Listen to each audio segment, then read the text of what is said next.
Hey guys, it's absolutely gorgeous out. It's spring. I had a package arrive that we're gonna go check out and go through. And I wanna show you guys something really cool that I found outside in the yard. But first, let's take a look at the towers. We have tomatoes ripening. Kohlrabi is ready to harvest. I actually have quite a bit that's ready to harvest. This is how you pollinate. This is my celery tower with a few extra things. This is really cool. This is a lettuce and you grow it for the stalk. And I'll make another video on that one. But I also have some radish that are ready. Just incredible. So over here I have turnips and iceberg lettuce, all sorts of things. Baby cauliflowers. This tower, some of it's on its way out. I need to do some harvesting for dinner on this one. This lettuce is ready. This is dill. There's some incredible beets that are definitely ready to be harvested and juiced soon. But I also have some new things like squash coming in, and then bell peppers. And let me show you, my shishito peppers are blooming.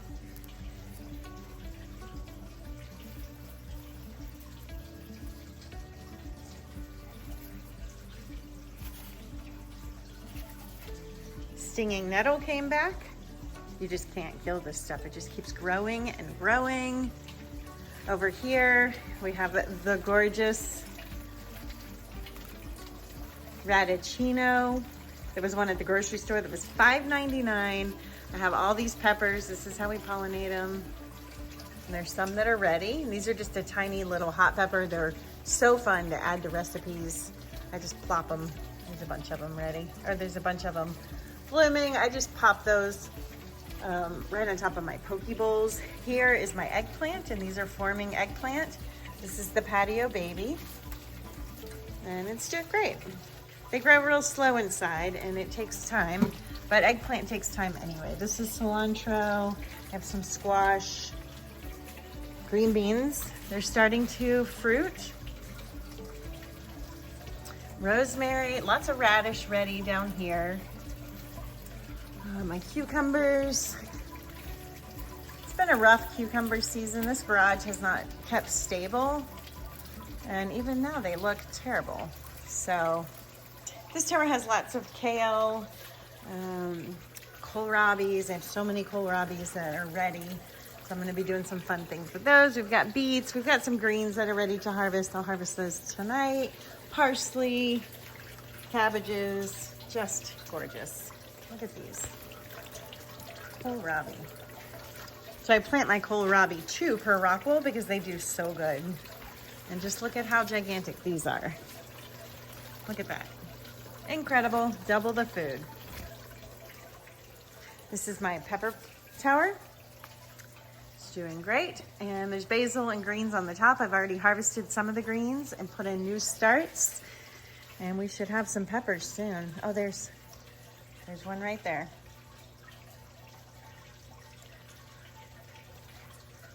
Yeah, these will all be peppers. So I did thin my flowers out a little. I don't top these off like they say to do in outdoor gardening, but I did go through, and if there were like 6 flower buds at the tip of one, I took off about 1/3 of those so that we get nice sized peppers. Here's a good example. There's 2 here, 3, and there's 2 there. I took off 1 this morning. So I'm just gonna take off one of those and allow it more energy to, just put a little bit more energy into each fruit. It's my stinging nettle seeds. Everything's doing great. Just incredible. Look at this. Basil. Look at this basil leaf. That is as big as my hand. That's just a standard basil. That's not a large leaf. That is incredible. All right, so let's go out here. It's gonna be really bright and sunny, but I wanna show you guys. This is the outdoor tower. I planted that out in a recent YouTube Some of it got a little destroyed. A couple of things. We had a torrential rain after I put it out here, so it just got dumped on. And then some of it's just going through a little bit of shock because these were larger plants when I put them in. And when you put them outside, they just kind of went into shock a little bit, but it'll be okay. Let me show you. Don't give up on things like this. So this is sunburned because I didn't harden these off. It's okay. It's still doing fine. They will come back. The cilantro did well. The lettuce got just totally plummeted in the rain. And so normally it's droopy like this and then it perks up, and it hasn't perked up because it just got so waterlogged. This is okay too, because I heavily plant these and heavily seed them. So even if some of these leaves are bad and I need to come pull them off, there's still so many lettuce plants in here that once this recovers, it'll just get huge and take off. There's still plenty of food.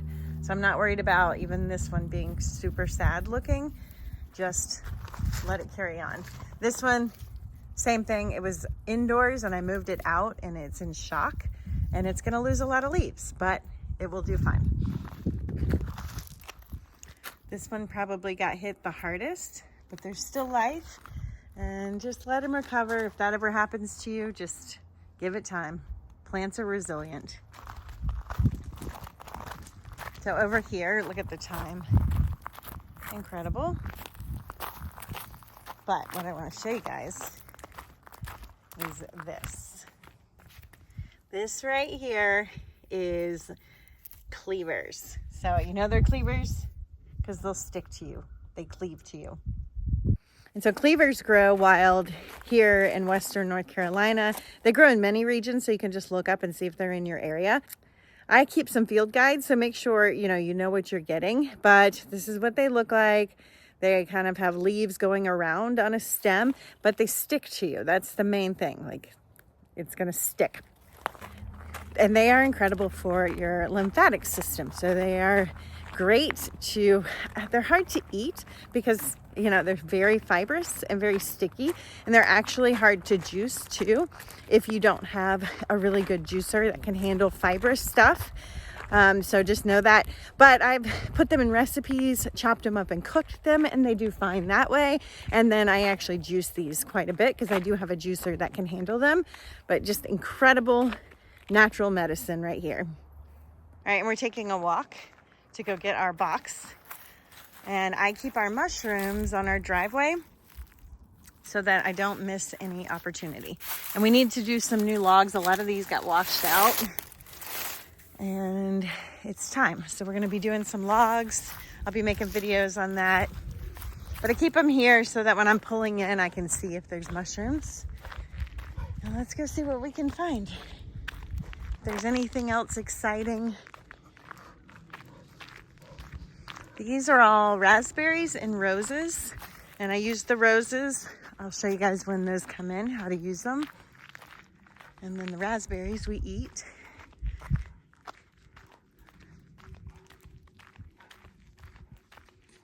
And a trick you can do, and something that I do, is I plant food everywhere.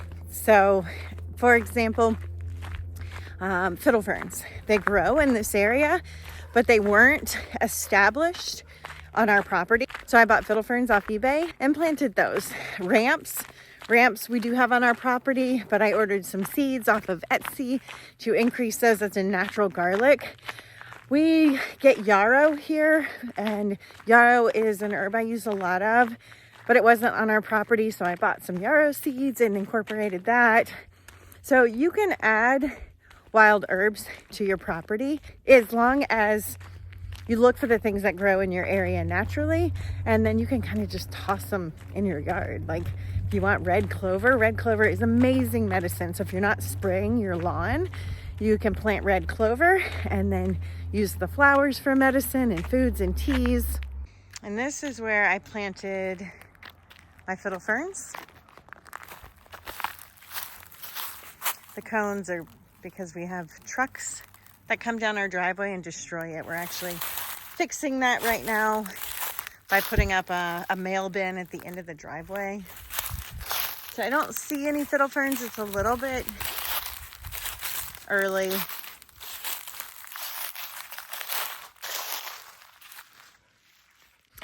Another one that I introduced that we already have, dwarf mulberries. We have regular mulberries, so I did dwarfs because they're easier to harvest from, and elderberries. And what else have I added? Quite a few wild herbs that I just can't think of. And then one thing I plan to do, and if you follow my Instagram, make sure to head over to my Instagram, and if you want to see daily things, because I show a lot of this stuff daily as I'm living through my stories. But I do a lot of blueberries, and blueberries grow wild here too. So I'm trying to incorporate blueberries onto this driveway and just have blueberry bushes all along the way, because why not? We can fit food anywhere if we get creative, and people don't even know it's food. So even if you're in like an HOA, most people don't know what a blueberry bush looks like, so they would not even know you were growing a blueberry bush if there's some sort of policy against gardening on your property or whatever. There's lots of ways, there's lots of foods that people don't even know are foods. All right, we made it to the end of the driveway. This is a mulberry tree. Can't tell right now because there's no green on it. But these are rose hips. I use these in tea. So I'll harvest these in the fall. And look at all the greenery. This is a wild rose, and it's amazing for teas and all sorts of medicinals. And we're gonna put a big bin right here for mail drop off. Just because the trucks destroy the driveway, mostly because we get so much rain. But you see that box? That is something special. And look how good my dog is. He knows not to come out here, so he stopped right there. Good boy. All right, let's get the mail. Okay, this box I'm gonna have to get with the car. I have this on auto ship, and it is a natural weed killer that actually works. This stuff is amazing. We don't worry about weeds a lot, except for on the rocks where we park and where I grow our food. We do keep that weed free, and the only way I've been able to do that is by using that natural killer. So people come over and say it smells like pickles or Whole Foods in our yard, and that's why, because we use that natural weed killer to manage the weeds. And they're already, and I hate to use the name weeds because I feel like it has a bad rap, like that's how we describe things we don't want growing in our gardens. They're incredible medicinal plants that grow in the rocks in my driveway. We just don't want those incredible medicinals on the rocks because they take over. And then it's hard to manage life, right? Because you can't mow them either or weed whack them when they're on rocks. All right, so here's our package. I also got another exciting package. And I believe that's my passport. I'm going to Canada to do a tower garden event. We're gonna be doing like a master growing event on indoor tower gardening. So be looking for that if you're on my email list. The details will come out for that if you're in Canada, and hopefully I can connect with some of you guys. So I'm pretty sure that's what that is.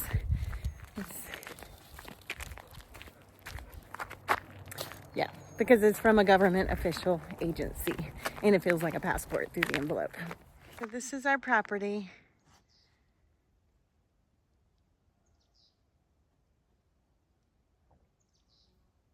So peaceful. It gets so loud. If you guys watch my old videos from last summer, the bugs, it always amazes me when I edit those videos because I don't hear it when I'm living it. But the wildlife and the bugs, the good ones, are just so abundant around here. Down there's a spring, so that's sort of a ravine down there. And then the ridge of the mountains up here, and we live on this little cutout dip, which was an old logging road. This is an old logging road. These are our white pines. That is medicine, and I just love the pine cones. We don't have a lot of pines here, so I really appreciate these little clusters of pines in the forest. This right here, this is a white oak tree, and this is what you want to do your mushrooms on. That vine is poison ivy, but you can tell by the bark that that's white oak. And I'll be making a video. We're going to be cutting down a few small trees to make some mushroom logs. Actually, my daughter's a part of this group. I would say it's like a Girl Scouts for Appalachian lifestyle. And they are doing mushroom logs today. And I just think that's so awesome, because what a skill to know. If you do a log once, it can provide you food for over 5 years. So it's such a sustainable, easy way to grow some of your own food, which is what I like to talk about on this channel. And anybody can do it. Even in an apartment, you can grow mushrooms. You might want to use the bucket method. I'll be making a YouTube on that as well. But if you can even find like a small spot behind a bush that's out of the way, that wouldn't be in the way of like landscapers or anything, you can hide a log many places and it just sits there. As long as it can get water and has filtered light, you're going to eventually get mushrooms. So it's an incredible food source and something I'm really going to dive deep into this year. So definitely look for that content if you're interested in growing your own mushrooms. I have one son swinging in the basement. And we're gonna go open this box and chat about what's inside.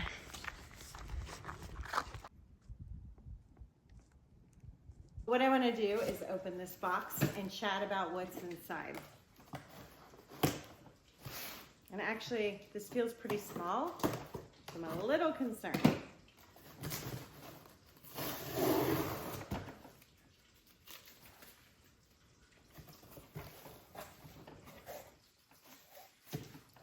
Okay, this is exciting.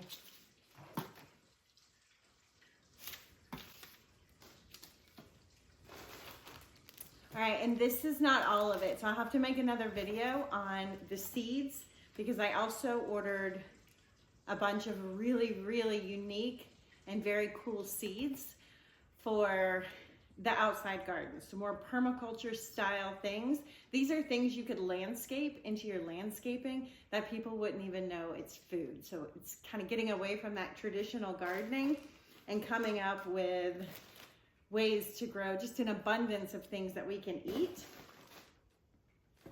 And even the cleavers, for example, when I find those or when they produce seeds, I actually plant them in my gardens because they grow in the forest really easily. But just in the forest, it's kind of like that same concept I said about my mushroom logs.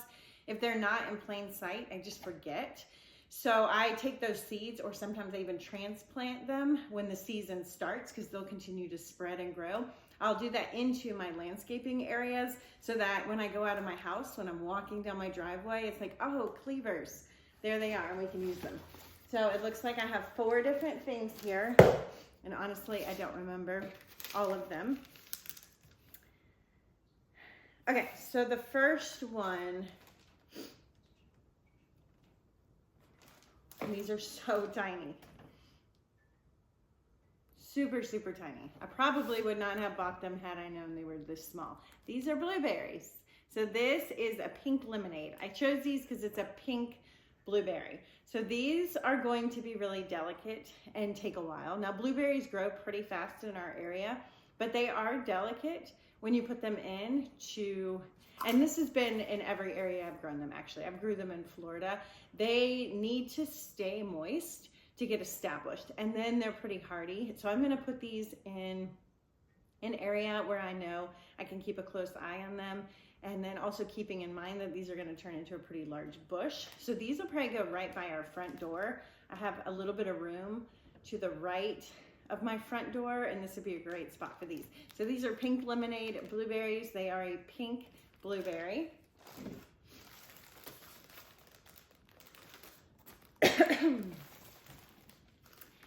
These are blackberries.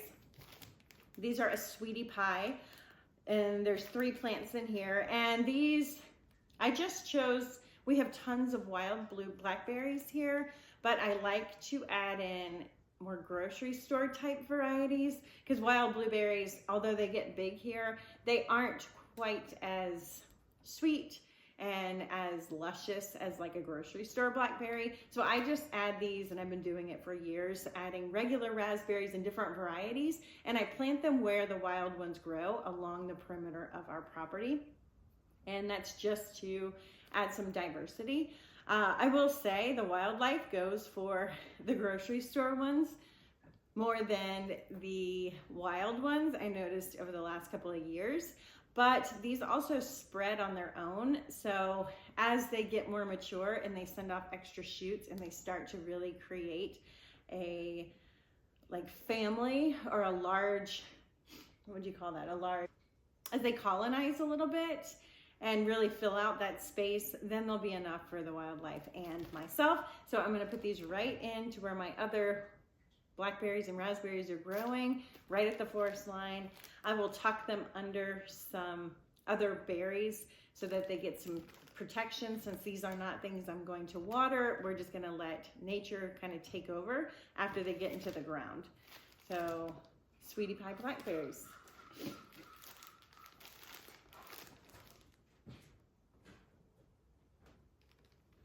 I'm missing a cat, which is concerning, because we do have coyotes that are ferocious, and I keep hearing one of my cats up here, but I can't find my other cat, so hopefully she's just sleeping somewhere. This is raspberry. This is a fall gold, and this is a golden raspberry, so it's not red, it's actually yellow. And again, just wanted to, just like the pink lemonade, I like to mix it up and have just lots of color and lots of varieties and lots of textures. If you've been watching my channel, I do that with the towers too. I grow white turnips and pink turnips and blue turnips and all different varieties. So there's 3 plants in here. I'll do the exact same as I did with the blackberries. They will just go right out into where the raspberries grow on our property. Okay, and this last plant here, this is to me like the epitome of permaculture type plants, and things you're gonna see a lot of in my yard as we move into the spring and summer seasons, and I do more planting for my permaculture potager. But this is longevity spinach, and longevity spinach is gonna grow like 6 to 12 inches high, and it makes an incredible ground cover. So it's just gonna spread and keep going. It's a great way to manage weed pressure, so you don't have to worry about weeding, which is what we're going for in a permaculture type garden situation. We want things to be covering the ground, because the ground covered is where we're gonna get incredible biodiversity and health in our soil. For the plants that are there, it's gonna hold in moisture. We don't want sun beating on things. That's why we're using like wood chips and things to cover the ground. But instead of doing that, I like to grow food. And then I use this several different ways. You can juice it. It's really great in stir fries. It's an excellent one for smoothies because this is mild. So when your greens start to turn really bitter in the summer months, if you don't have any towers indoors, keeping my greens sweet and crisp and delicious is the reason I will be growing towers indoors, a couple of them. But this gives you a green outside that you can eat during the summer that's not going to get bitter or anything from the heat. It actually loves the heat, and I have not tried to grow it in this region yet, and we're not actually super hot here, but I think it'll do fine. It's just not going to overwinter in a region like mine. So what you can do if you are in, I would say this is more, it's an Asian plant. I would think like zones 9 and up is where you could overwinter it, where it's not gonna die off and not come back. do a little research on that because I'm not 100% sure. But there's a couple of ways to make sure you have this plant year round if it's not going to return in your area. And that is take a clipping. You can just break off a piece and propagate it in some water and grow it as a house plant. This actually grows well as a house plant indoors. So you can grow this if you want an extra food source. That we call this an edible ornamental, meaning it's a beautiful plant. And to most people, if they were to come in your house and see a gorgeous pot of this, they would think it's a house plant. They wouldn't realize it's an actual edible food plant. There's so many foods out there that are foods and abundant food sources. We just aren't used to them in our culture. So this is an edible ornamental. So you can grow it in a house plant, as a house plant indoors during the winter, and then you could transplant it back outside. Now outside, it's gonna spread and get crazy abundant. And then that leaves you at the end of the season, another clipping you can take and start the process all over again. That is what I plan to do to make sure I have this plant growing year round until I can see if it's going to come back naturally and self-seed itself. I just don't know yet. I haven't done enough of my own personal research, obviously, since I'm just getting started with this one. Here, I've grown this in Florida. So incredible plant, and it's got great root base. It looks like there's 3 in here. And these I cannot put in yet. Like I said, we're still too cold right now and we are still at risk of a frost. So I'm gonna up pot these in some dirt and just keep them nice and healthy at the base of my towers where they're gonna get some light from the towers. And this plant is known medicinally for helping with diabetes, for being a diabetic support plant, and it's incredibly anti-inflammatory, not to mention there's probably more things that this plant does for your body than we can ever imagine, like most plants. So, longevity spinach. Super excited about this one. All right, and here is a lot of food, and this is what I'm talking about with edible landscaping plants or edible ornamentals. This is a kiwi plant, and you need a male and a female when you're growing kiwi. And so I have a male and a female. I don't know which one's which, but there's one base, one main trunk there, and another one over here. And those actually, they're a vine, and I'm trailing them that way. And they're gonna do an overhang over our basement. So I've been kind of training them every year to go that way. You prune this back, you keep a couple of main stems. Just a gorgeous plant. These are blueberries. All right, guys, thanks for joining me on this little walk through the property and chatting about edible ornamentals. I think it's an incredible way to really add some diversity and some food security and just a lot of fun into your landscaping so that your landscaping is working for you instead of you working for it, which is my whole goal. It's also really fun to learn how to eat foods that aren't traditional. The more you get used to that, and your body will begin to crave them, which is really cool. So I just hope this gives you some incredible ideas. I'll see you on the next video.